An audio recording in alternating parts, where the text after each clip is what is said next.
বন্ধুরা, আজকে আমি খাসির মাংস রান্না করতেছি।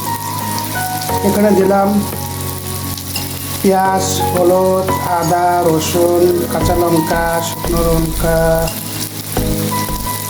সরিষার তেল সব একসাথে মাখিয়ে বসিয়ে দিলাম।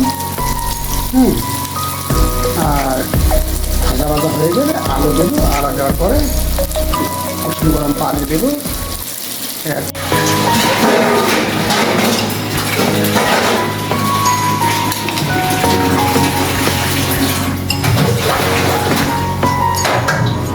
এখানেই সমাপ্ত।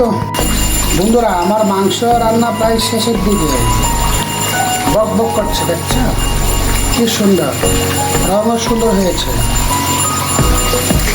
দেখেন মাংস প্রায় হয়ে আসছে, আর অল্প কিছুক্ষণের মধ্যেই হয়ে যাবে আমার রান্না।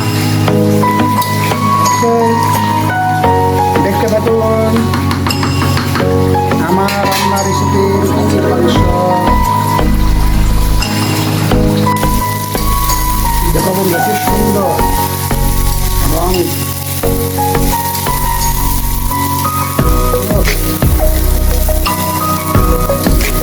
দেখার মতো হয়েছে। রান্নাটা খুব চমৎকার হবে, খাইতেও খুব সুস্বাদু হবে। আপনারাও এগুলো রান্না করবেন, আর কিছু রান্না বেশি করলে আমার কাছে লাইক, কমেন্ট, শেয়ার করবেন। আমি আরও কিছু রান্না করে দেব।